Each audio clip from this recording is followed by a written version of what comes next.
What is motivation? It's not simple. There is no simple way to define motivation, and it's not unidimensional. There are a lot of different ways to look at motivation.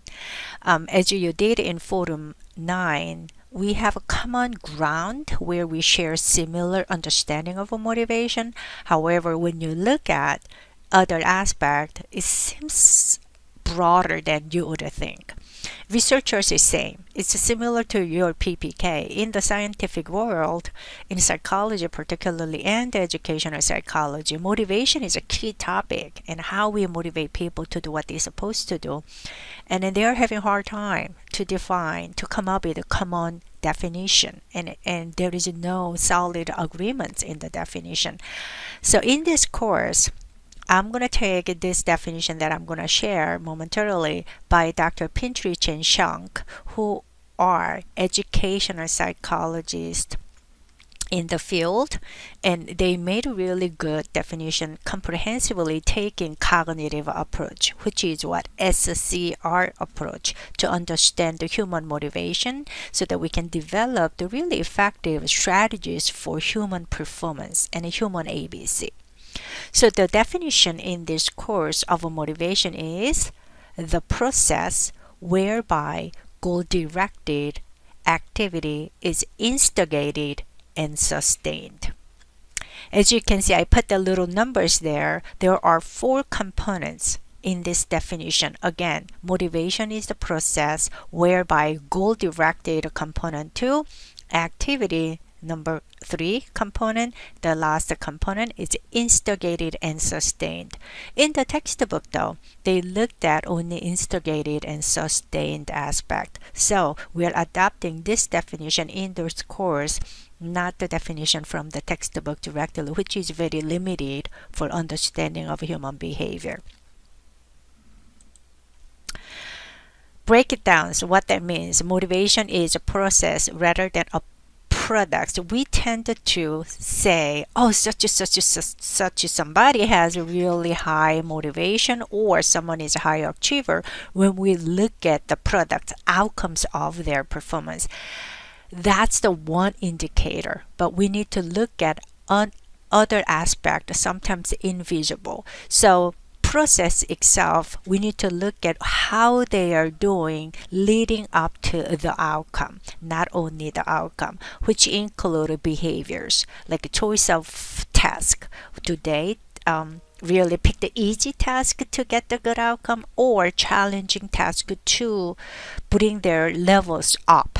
Which one is your true motivation? You know. Effort, how much effort do they put? Is it just short period of time? We need to look at the duration. We need to look at the intensity, right? Then do they persist when things are not going well? That's what we need to also look at. Sometimes we can see their verbalization, like for example, they say like, oh my God, I really like this. That's indicator of a motivation, true motivation. And a cognitive emotional expressions or appearance. So you can see whether they enjoy, whether they are interested in given task. That is a motivational process that we need to observe so that we can understand the people's motivation better than just based on the outcome. Motivation, second component, involves goals. Goals to attain. That's what we know easily, but sometimes people have goals to avoid. That's what we need to have a good understanding. If somebody doesn't do certain activity, that doesn't mean that that person doesn't have a motivation. There could be a reason for that. What is it to attain? What is it to avoid a certain behavior? Try to understand both our goals in either way. Third component is motivation requires activity. Activity means normally it's observable, but we tend to think only physical activity, like whether that person coming there or not, or engaged physically or not. But that's only half of the activity. We need to look at mental activity. Physical activity, once again, entails effort, persistence, and other overt actions that we can easily detect as we are looking at them. However, mental activities, like do they plan it? seriously? Do they rehearse what they learned? And do they think about what they have them monitoring? Their behaviors, their performance, how do they make a decision, how much they think about it, and do they have a good coping skills to really deal with the when they are really like stressed out, or do they deal with the difficulties, challenges when they encounter to utilize more effective coping skills, mental skills. That's not visible.